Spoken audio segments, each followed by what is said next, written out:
Hola, yo soy tu pastor y amigo Rafael Pérez. Este es tu programa Ríos de Agua Viva, Ministerio de Pizza, un nuevo comienzo.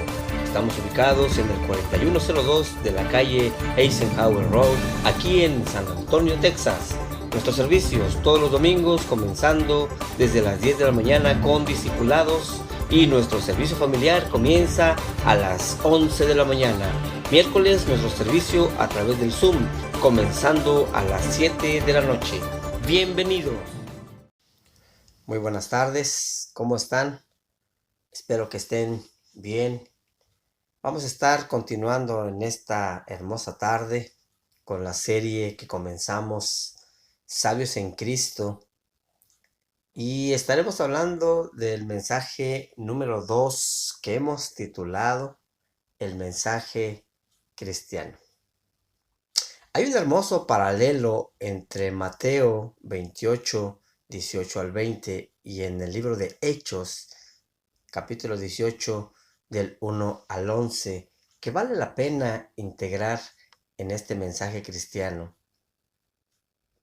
Mateo 28, 18 al 20 dice: Y Jesús se acercó y les habló diciendo: Toda potestad me es dada en el cielo y en la tierra. Por tanto, id y haced discípulos a todas las naciones, bautizándolos en el nombre del Padre, del Hijo y del Espíritu Santo, enseñándoles que guarden todas las cosas que os he mandado, y he aquí yo estoy con vosotros todos los días hasta el fin del mundo. Amén. Y en el libro de Hechos, capítulo 18, versos 1 al 11, dice: Después de estas cosas, Pablo salió de Atenas y fue a Corinto, y halló a un judío llamado Aquila, natural del Ponto, recién venido de Italia con Priscila, su mujer. Por cuanto Claudio había mandado que todos los judíos saliesen de Roma, fue a ellos. Y como era del mismo oficio, se quedó con ellos y trabajaban juntos, pues el oficio de ellos era hacer tiendas. Y discutían en las sinagogas todos los días de reposo, y persuadía a los judíos y a griegos. Y cuando Silas y Timoteo vinieron a Macedonia, Pablo estaba entregado por entero a la predicación de la palabra, testificando a los judíos de que Jesús era el Cristo. Pero oponiéndose y blasfemando estos, les dijo, sacudiéndose los vestidos: vuestra sangre sea sobre vuestra propia cabeza. Yo, limpio desde ahora, me iré a los gentiles. Y saliendo de ahí, se fue a la casa de uno llamado Justo, temeroso de Dios, la cual estaba junto a la sinagoga. Y Crispo, el principal de la sinagoga, creyó en el Señor con toda su casa. Y muchos de los corintios, oyendo, creían y eran bautizados. Entonces el Señor le dijo a Pablo en visión de noche: no temas, sino habla y no calles, porque yo estoy contigo. Ninguno podrá sobre ti la mano para hacerte mal, porque yo tengo mucho pueblo en esta ciudad. Y se detuvo ahí 1 año y 6 meses enseñándoles la palabra de nuestro Dios. Padre, te damos gracias en esta hermosa tarde. Te suplicamos, oh Señor, que nos hables en esta hermosa tarde a través de tu palabra. Sensibiliza cada corazón. Usa mis labios, Padre, y que sea hablando palabras tuyas y no palabras mías. Oh Señor Jesús, en el nombre de Cristo Jesús, te lo pedimos. Amén, Señor. Amén y amén. ¿Por qué comencé diciendo de este paralelo? Si vemos bien, de lo que habla el libro de Mateo es de la comisión que Cristo hizo a sus discípulos. Y en el libro de Hechos habla del ministerio, del cumplimiento de este mandamiento, de esta comisión que Cristo había hecho a sus discípulos. Veamos ese paralelo. En el verso 19 del libro de Mateo 28, en el verso 19 dice, haced discípulos. Y en el verso 1 del libro de Hechos, Pablo fue a Corintios. En el mismo verso 19 del libro de Mateo, del libro de Mateo 28, dice, bautizándolos. Muchos oyeron y creyeron. Esto lo vemos en el verso 8 del libro de Hechos, capítulo 18. Dice, enseñándoles. Y también en el libro 8 fueron bautizados y enseñó la palabra.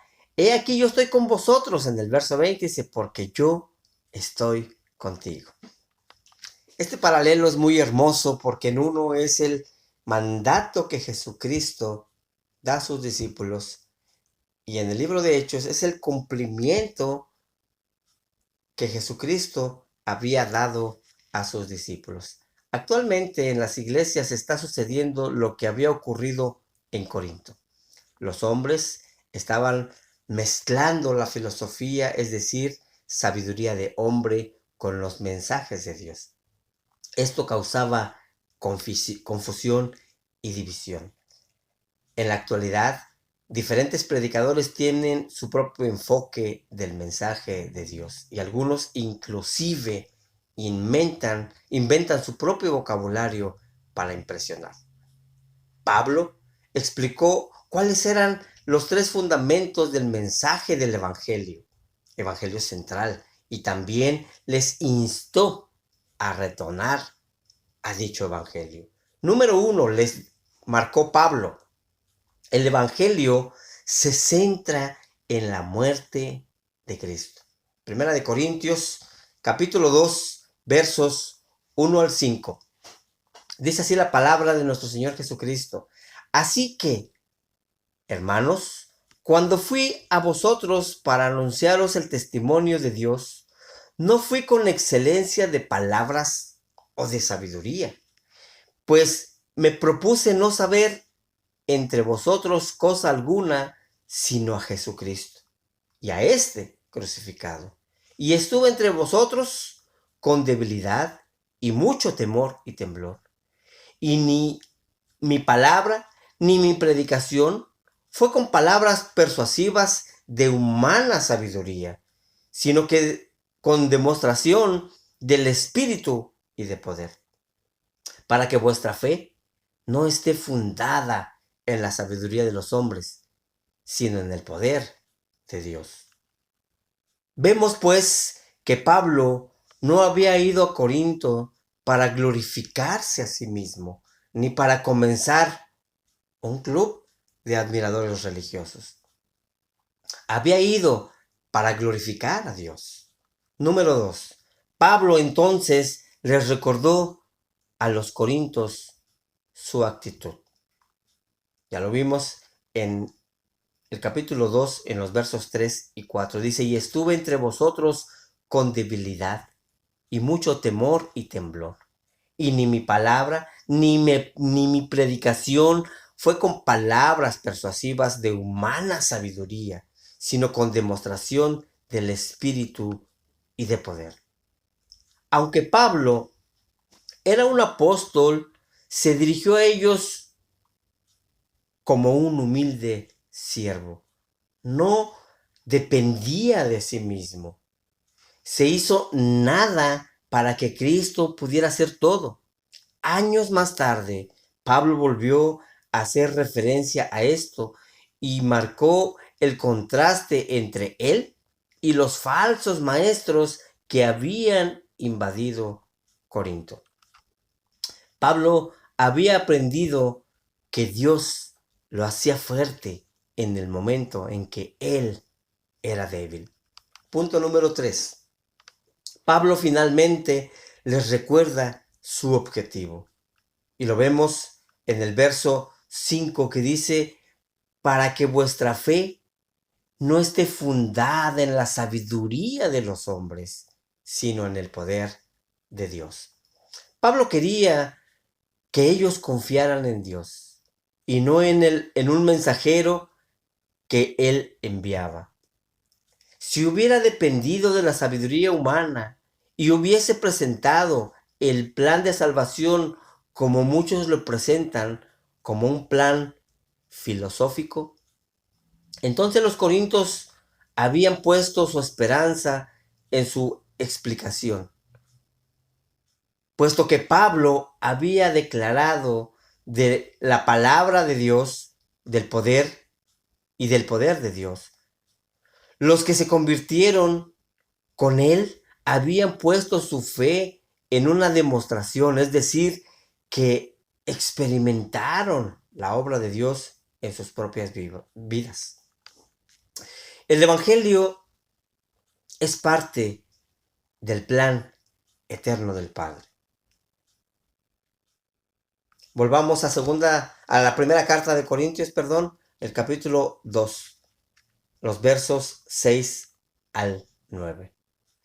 Sin embargo, hablamos sabiduría entre los que han alcanzado madurez, y sabiduría no de este siglo, ni de los príncipes de este siglo que perecen, mas hablamos sabiduría de Dios en misterio, la sabiduría oculta, la cual Dios predestinó antes de los siglos para nuestra gloria, la que ninguno de los príncipes de este siglo conoció, porque si la hubieran conocido, nunca habrían crucificado al Señor de gloria. Antes bien, como está escrito, cosa que ojo no vio, ni oído oyó, ni han subido en el corazón del hombre, son las que Dios ha preparado para los que le aman. Vemos pues que la salvación fue comprada por el Hijo, pero planeada por el Padre. Los que hablan acerca del Evangelio sencillo tienen razón, pero a la vez están equivocados. Si el mensaje del Evangelio es lo suficientemente sencillo como para que un pagano analfabeto lo entienda y crea y sea salvo, es cierto. Entonces, el llamarle Evangelio sencillo. Pero también es tan profundo que los teólogos más brillantes no pueden sondear sus profundidades. Esto nos dice que hay una sabiduría de Dios en el Evangelio que desafía al intelecto más agudo que pueda existir. No obstante, esta sabiduría no es para las masas de pecadores perdidos ni para creyentes inmaduros. Es para los creyentes maduros que están creciendo en la comprensión que posee la palabra de nuestro Dios. Primera de Corintios 3, 1 al 4 dice, de manera que yo, hermanos, no pude hablaros como a espirituales, sino como a carnales, como a niños en Cristo. Os di de beber leche y no vianda porque aún no erais capaces, ni sois capaces todavía, porque aún sois carnales, pues habiendo entre vosotros celos, contiendas y disensiones, ¿no sois carnales y andáis como hombres? Pregunta Pablo. Porque diciendo el uno, yo ciertamente soy de Pablo, y el otro, yo soy de Apolos. Pregunta Pablo, ¿no sois carnales? Quizás en estos versos Pablo les respondía a los que se encontraban en la iglesia dándole promoción a Apolos, quien era un predicador elocuente y profundo, sin duda alguno. Apolos predicaba en Éfeso. Veamos qué dice el libro de Hechos, capítulo 18, 24 al 28. Llegó entonces a Éfeso un judío llamado Apolos, natural de Alejandría, varón elocuente, poderoso en las escrituras. Este había sido instruido en el camino del Señor y siendo de espíritu fervoroso, hablaba y enseñaba diligentemente lo concerniente al Señor, aunque solamente conocía el bautismo de Juan. Y comenzó a hablar con denudeo en la sinagoga. Pero cuando le oyeron Priscila y Aquila, le tomaron aparte y le expusieron más exactamente el camino de Dios. Y queriendo él pasar a Acaya, los hermanos le animaron y escribieron a los discípulos que le recibieran. Y llegando él allá, fue de gran provecho a los que por la gracia habían creído, porque con gran vehemencia refutaba públicamente a los judíos, demostrando por las escrituras que Jesús era el Cristo. Vemos que realmente había gran sabiduría en Apolos, pero esta sabiduría no provenía de Apolos. El verso 7 del capítulo 2 de Primera de Corintios dice: mas hablamos sabiduría de Dios en misterio, la sabiduría oculta, la cual Dios predestinó antes de los siglos para nuestra gloria.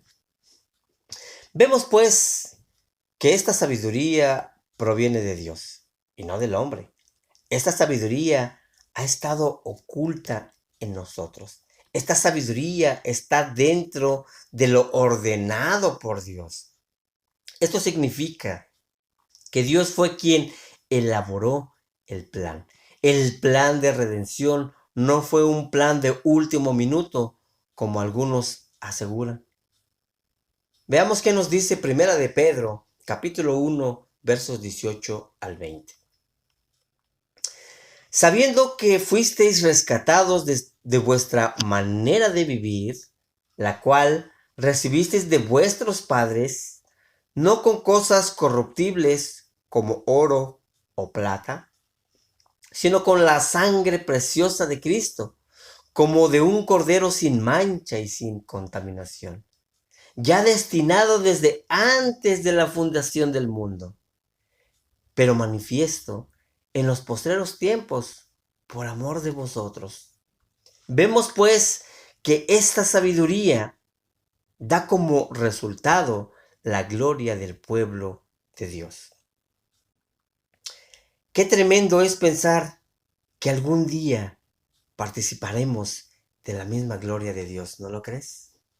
Romanos 8:28 al 30 dice: más que vencedores, y sabemos que los que aman a Dios, todas las cosas les ayudan a bien. Estos son los que conforme a su propósito son llamados, porque los que antes conoció, también los predestinó para que fuesen hechos conforme a la imagen de su Hijo, para que Él sea el primogénito entre muchos hermanos. Y a los que predestinó, a estos también llamó. Y a los que llamó, a estos también justificó. Y a los que justificó, a estos también glorificó. Pero esta sabiduría está escondida del mundo de los incrédulos. Volvamos a primera carta a los Corintios, capítulo 2, verso 8. Dice: la que ninguno de los príncipes de este siglo conoció, porque si la hubieran conocido, nunca habrían crucificado al Señor de gloria. Al mencionar Pablo estas palabras, quizás se haya referido a los gobernantes espirituales demoníacos de este presente siglo. En algunas otras versiones dice de este mundo.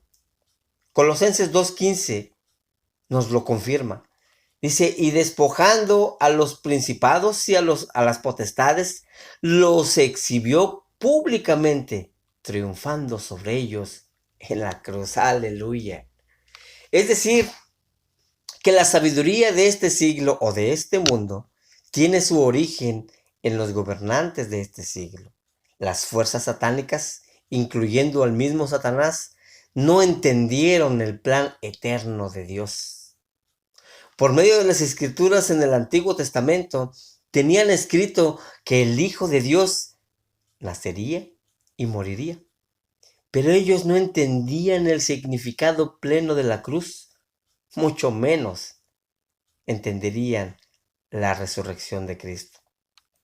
Pero finalmente, esta sabiduría se aplica a la vida del creyente en la actualidad. El verso 9 dice, antes bien, como está escrito, cosa que ojo no vio, ni oído oyó, ni has subido en el corazón del hombre, son las que Dios ha preparado para los que le aman. Hasta aquí hemos considerado dos verdades fundamentales del Evangelio. Este mensaje se centra en la muerte de Cristo y es parte del vasto plan eterno del Padre. Los creyentes de Corinto se habían olvidado del precio de su salvación. Habían quitado sus ojos de la cruz. Se hallaban involucrados en asuntos que no debían estar. Habían dejado de asombrarse de la grandeza del plan de Dios para ellos. Era necesario que retornaran al ministerio del Espíritu Santo. Y este sería el próximo asunto de Pablo. Ya en los versos 10 al 16, Pablo dice, pero Dios nos las reveló a nosotros por el Espíritu, porque el Espíritu todo lo escudriña, aún lo profundo de Dios.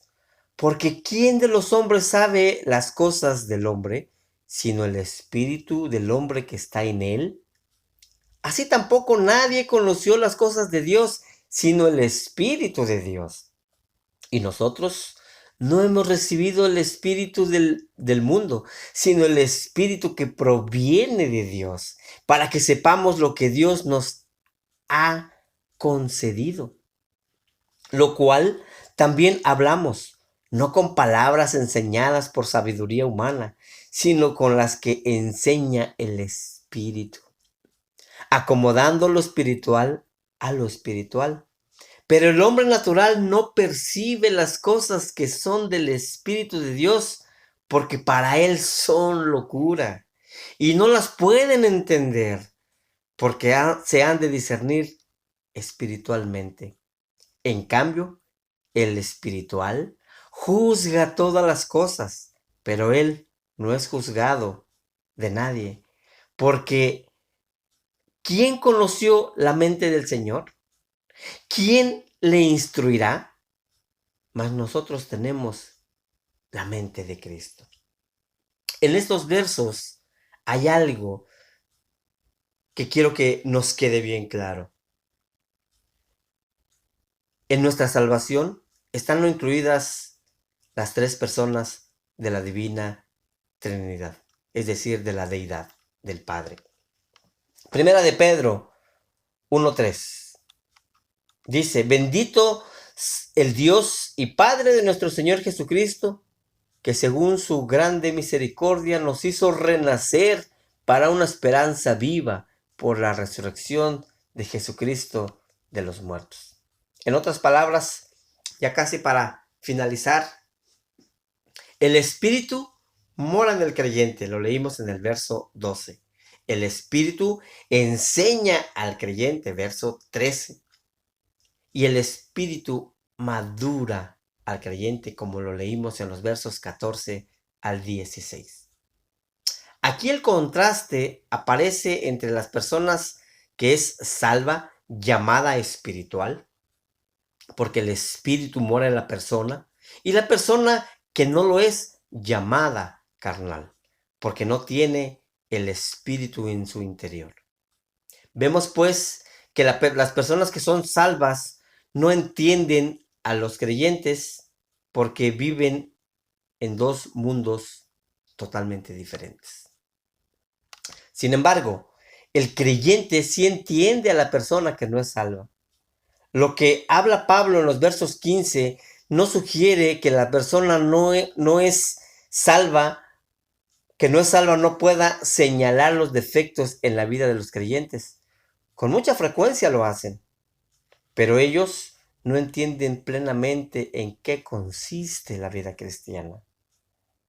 En este versículo, el espiritual juzga todas las cosas, pero debemos tener mucho cuidado con no convertirnos en dictadores espirituales en la vida del pueblo de Dios. Los creyentes de Corinto estaban tan involucrados en los dones milagrosos del Espíritu que descuidaban los ministerios básicos del mismo. Y al colocar tanto énfasis en el Espíritu, también estaban descuidando al Padre y al Hijo. Benditos sean los equilibrados y benditos son los que entienden y participan de todo consejo de Dios. Oremos, hermanos. Padre, te damos gracias en esta hermosa tarde. Gracias por tu palabra. Gracias por este mensaje tan hermoso, Señor. Gracias, Señor, porque tu palabra nos enseña, tu palabra nos instruye, tu palabra nos corrige, tu palabra nos previene. Padre, gracias por hablar a nuestras vidas. Gracias, Señor, y Padre, te damos honra y gloria. Permítenos tener ese equilibrio donde podamos seguir agradándote a ti, como a Jesucristo, como al Espíritu Santo. Gracias, Padre, en el nombre de Cristo Jesús oramos y te decimos gracias. Muchas gracias, Padre, por Cristo Jesús. Amén, Señor. Amén. Bien, mis amados hermanos, nos vemos en nuestra próxima edición de su programa Ríos de Agua Viva. Que la paz de Dios sea con ustedes. Este fue tu programa Ríos de Agua Viva, Ministerio de Pixa, un nuevo comienzo. Recuerda que estamos ubicados en el 4102 de la calle Eisenhower Road, aquí en San Antonio, Texas. Nuestros servicios todos los domingos, comenzando desde las 10 de la mañana con discipulados. Y nuestro servicio familiar comienza a las 11 de la mañana. Miércoles nuestro servicio a través del Zoom, comenzando a las 7 de la noche. Se despide de ti tu pastor y amigo, Rafael Pérez. Que la paz de Dios sea con ustedes.